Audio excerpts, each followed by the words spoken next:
Oh man, I've been looking forward to this one. The Conjuring, The Devil Made Me Do is the latest installment in the ever-expanding Conjuring universe, and this is available in theaters as well as HBO Max for the next 30 days, that is. And I took the second option because I wanted to spend, my day off in the comfort of my own home watching the first-run horror movie, even though I would have been more than welcome to watch it like I have a couple of the Conjuring universe movies. Actually, if you're anything like me, and I know I am, but if you know me, if you've watched this channel for even the past few weeks or the past couple months, or if you've been an original subscriber, regardless, I love me some horror movies. I mean, obviously, it's pretty obvious what, franchise I tend to love the most and everything. The Conjuring universe movies have been up and down. Started in 2013, it's gone through some pits and valleys, had some peaks, and, this is going to be the final installment of the Conjuring trilogy, which is probably a good thing. But, like, for example, I own these two. This one's great. This is the peak. The Conjuring 2, one of the best sequels. Not just one of the best horror sequels, one of the best sequels I've ever goddamn seen. It was fucking terrific, improved on everything. And then you got films like this. The Nun, which was atmospheric. Annabelle, which had a great 30 minutes, and that was it. Just retro-reviewed that. And I also own the other two. Annabelle Creation, one of my favorite horror prequels, one of my favorite prequels of all time. Annabelle Comes Home, also existed. And this, The Curse of La Llorona, which, actually, the director of that does this, Michael Chavez, because James Wan was busy, or maybe he was out to lunch, and they said, Michael, do this, because you did The Curse of La Llorona, which was sort of received well. It was atmospheric, and Linda Cardellini's fucking ageless, but it wasn't even his fault. I think just a lot of the movie was just, it wasn't even like the doom and gloom. It just, like, nothing really happened, and boom. It was a basic spin-off movie, but it was better than a couple of them. So I was a little bit,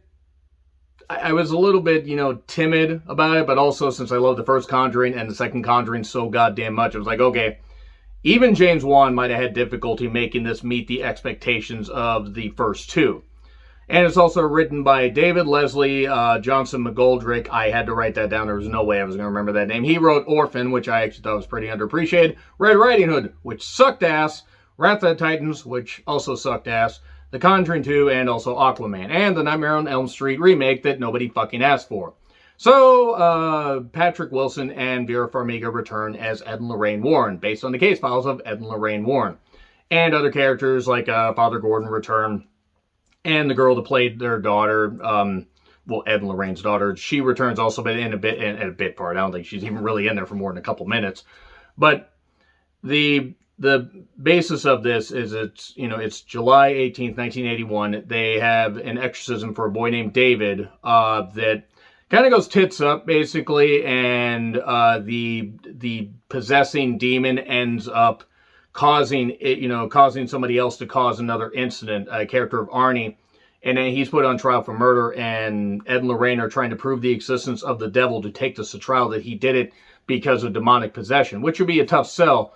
But as Ed said, and this is said in the trailer, but it's obviously also said in the movie, even though some movies sometimes will play stuff in the trailer that's not in the goddamn movie, which I don't get. If you have to, swear to the existence of God every time you, stand trial, or every time you take the stand, then it's time to, accept the existence of the devil, which makes sense. So after, that exorcism goes tits up and something happens, it almost becomes Lorraine focused for a bit through a certain circumstance. They'll get into when I get into spoilers. But they basically have to, investigate and this kind of stuff. They have to use their team. They have to use their cameraman. They have to use people that they know. A certain old pastor that's now retired that may know some stuff about this, like what's causing these incidents, because it's not just with this guy Arnie. It's with other people as well. Like, what the hell? How are these incidents happening overall, over this, over all these miles? This doesn't make any sense. What in the world? We've never seen anything like this. That's the main hook for a horror movie.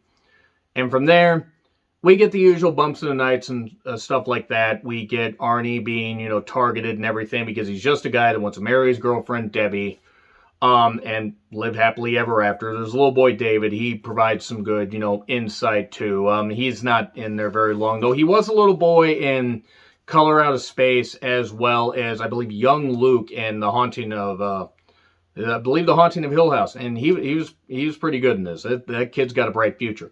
The acting's actually pretty good. They didn't need to flesh out Ed and Lorraine Warren because those characters are so fleshed out. They're like that one character from Hellraiser. If you get it, you get it. And the acting's good. The problem is once you get past, Arnie, Debbie, and David, everybody else just kind of feels like they're just a plot piece just to push it along. I don't even know if it would matter if James Wan had directed this or Michael Chavis had directed it, but it would have been interesting to see if James Wan could have made this even better. Because 90% of this movie is good to great. There's just some parts of it that keep it from being the best of the trilogy, and it ends up being the least of the trilogy. Now, that being said, it's still a damn good horror movie, still quite fun, and still quite scary. Pretty damn chilling. There's some really, really good atmospheric stuff. But there's also points where I was questioning, okay, how did that get there? How did these characters suddenly get there? And oh, we figured this out well before. How did these people that do these, demonic investigations and all these paranormal investigations, how did they not figure this shit out sooner? They're supposed to be the smart ones. There were points where I was like, okay, maybe I'm just being too analytical, but then I'm like, wait a second. Annabelle Creation I thought was going to suck, and it turned out to surprise me, so I've been surprised before. Maybe I had my expectations too high. But that being said, I still enjoyed the movie for the most part. It definitely ranks below the first one, but it is still a damn good finale of the trilogy, and it better be the finale, all I'm going to say, because if they try to do a fourth one, it ain't going to be good, because one, Vera Farmiga and Patrick Wilson, I don't think can do any more for these characters, and the story started to test my patience, because it's like, all right, I'm not buying some of this, some of it I'm not feeling, but I felt enough and bought into enough, especially the emotion. We got to find out an origin story, like just a brief flashback of how Ed and Lorraine met. And it was really sweet and really well done. The Debbie-Arnie relationship, even though it's young love and everything, almost a copy a bit of Ed and Lorraine, just how they met. Just really, really good stuff. Just it was meant to be. The love and acceptance and that kind of stuff, that was, that's like a good foundation for the first Conjuring and the second Conjuring. And so that's really, nice groundwork there and a nice base. There just are a few points where I was like, okay, this really isn't all it's cracked up to be. But then I'm like, oh, wait, it's bringing me back into it.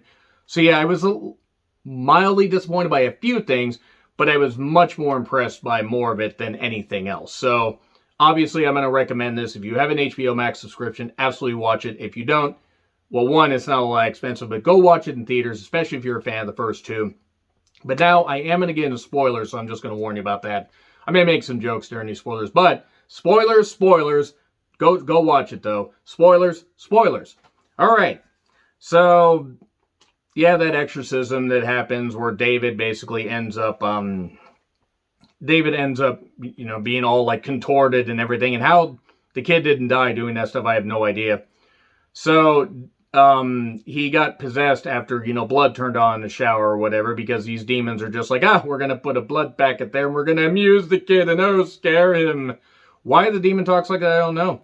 Father Gordon comes back, from the first one and everything. He's trying to, help out and everything. Well, exorcism's at home in 30 minutes or less, or it's free. Well, then, basically, the demon decides that he's going to make the kid contort a whole bunch. He's going to throw a whole bunch of dishes. Dishes straight to the head of the father.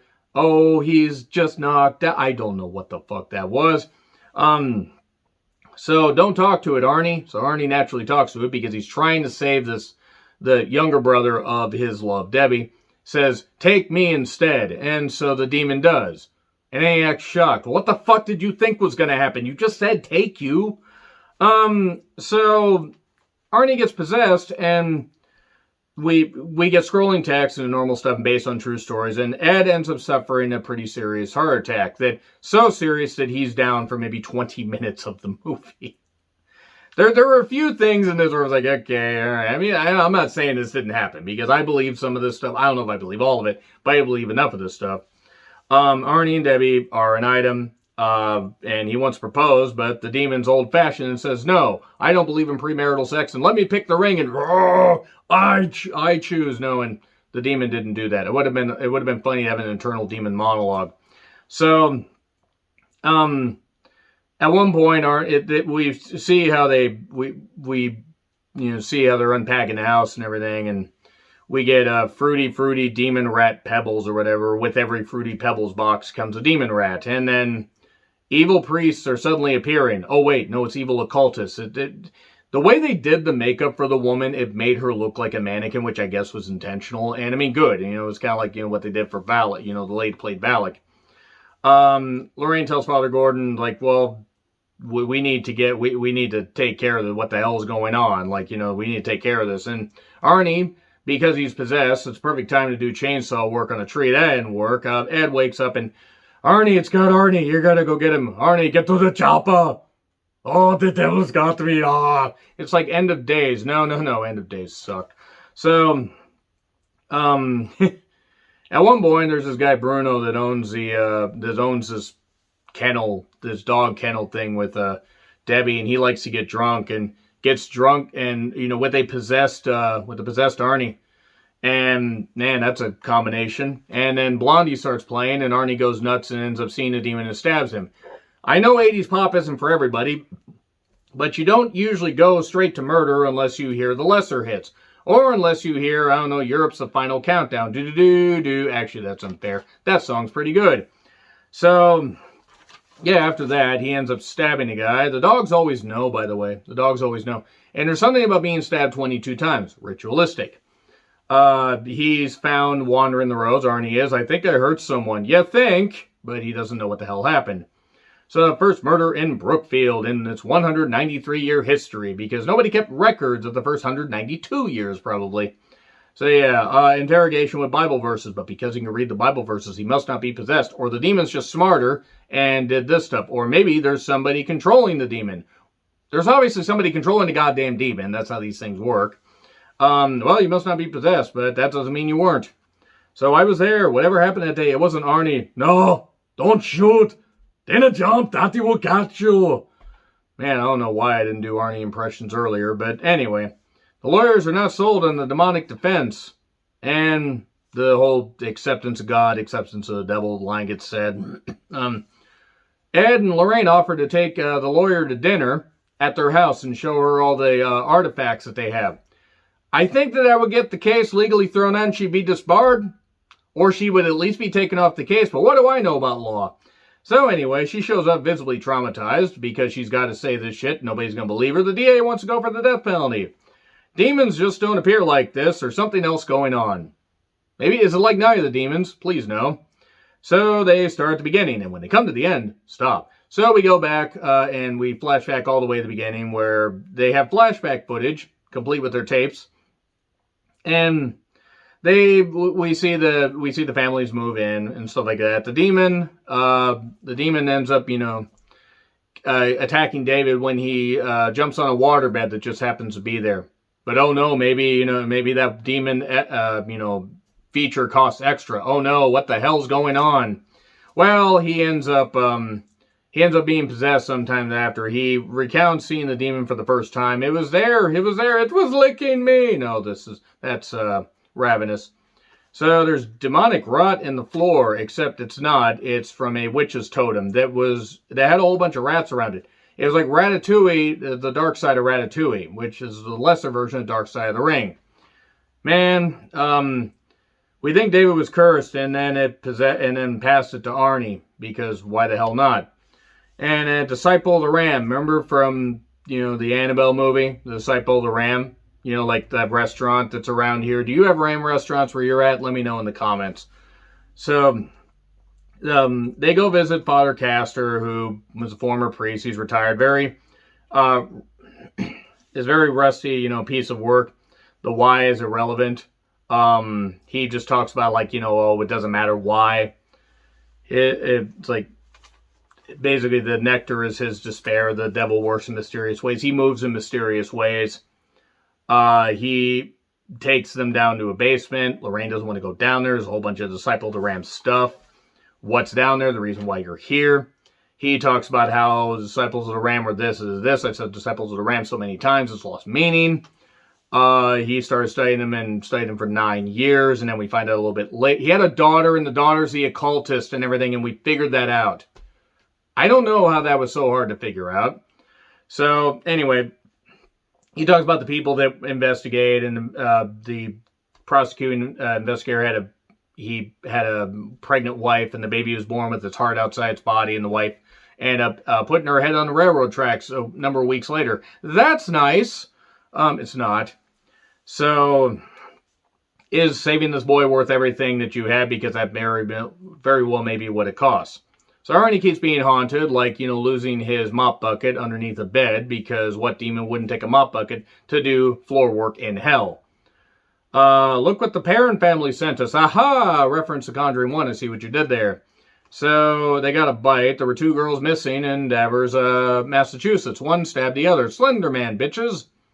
And then the cops and Warren could make a deal. The cop's not sure about Lorraine having a gift, so says, hey, pick the murder weapon out of these bags. My wife's gift is not a sideshow. But she does it anyway, and then he goes with her. And David is talking with Arnie as well as his sister, and saying, oh, you're cold. I can tell what it's like. Yeah, they're looking at Arnie. It's like, you don't look good, and it's cold, but we're hot. Oh, you're clearly possessed, but we're not going to, point this out until David does, because David's actually smart. It's telling you to do things. Oh, no, not things. And then Lorraine has a vision in the woods. It basically sees her, it basically has her emulate stabbing. This does not look like stabbing that I'm doing. And she ends up, living on the edge like of a cliff, and it almost got pulled over. Ed, by the way, who has suffered a heart attack. Somehow manages to drag her up after just suffering a heart attack a few days before, or a week before. I'm not exactly sure on the timeline, but still, suffering a heart attack. Basically pulls her up. Okay, cool. And, it followed Arnie. I don't know what the hell's going on. These damn demons are doing this, and the body was down there. They found the body in the river. The body of the girl that got stabbed. And then we got 24-hour watch on Arnie, because basically that's what Ed ended up saying. You have to do that, or otherwise the demon's going to possess him and end up causing him to kill himself. Oh, this one guy hands him holy water. There's one guard, or a priest guard. He says, hey, make this circle and do this with holy water. Doesn't work, though. Lorraine basically says that, that this is going to get a whole lot worse before it gets better. She says the person responsible is, she saw them during the exorcism, and she touches Jessica's dead body, which she can get visions from somehow. And, well, unfortunately, when I saw the tag on the toe, I couldn't help but think of William Regal, you miserable little toe rag. Let's pick this up. It's a dead hands party. Who could ask for more? Let's get visions of a troll right in the door, and the troll goes and hits the floor, because there was a weird troll in the mortuary. Trolltuary, if you will. She does have this vision and talks to the occultist that looks again like a mannequin, and it's like, how are you doing this? God has shown you to me. Well, then your God has damned you, because the vision works both ways. The connection works both ways. She knows all about her, but she never goes to the house. She never does what Valak did. She never does what the demon did in the first Conjuring. That's where they missed an opportunity. Yeah, it might have been a retread, but it would have made more sense. It would have been like this woman whose flesh and blood can do just as bad things as a demon can. And the reason she's doing this is because she needs to get 3 souls, or otherwise the demon's going to take hers. Because that's how you enter an agreement. You have to get 3, or otherwise it's going to take yours. Whatever. So Ed's heart keeps giving him trouble. He wakes up later, and it turns out that this occultist is like, nope, I'm just going to, mock you and everything. And, oh, you're so close, but you don't want to do this. The troll, comes at him again, and he almost stabs him. But then it would have been Lorraine, and he didn't do that. And it turns out that there was this totem. They found a totem underneath the house, by the way. Debbie's house. And then they found a totem, near the college where the 2 girls went. Okay, they found this totem in a vase. How did the totem get in the vase? That's a problem I had. And then there's something I need to show you. Lorraine goes off and talks to Castor. And then Ed and the cameraman are like searching for this stuff. And Lorraine takes this book to be transcribed by this former priest. And then it turns out he had a daughter and all this stuff and everything. And, oh, I didn't know. But it turns out she got obsessed with this, disciples of the Ram, all this stuff. The priest says prayers for Arnie. This is where things start to just get thrown at the wall. And then there are tunnels under the place, and they find the altar there eventually. And apparently these tunnels were set up with working electricity and all that in 1981, no less. I don't know why that bothered me, but it just did. Who's paying for the electricity? How did it get billed? Was it billed to the house? How long were the extension cords? What is going on? And Ed basically shows up, and, well, she ends up blowing dust in his eyes. The occultist does, so he gets possessed. And Arnie's about to stab himself while this is going on, while this priest is trying to read, scripture to him.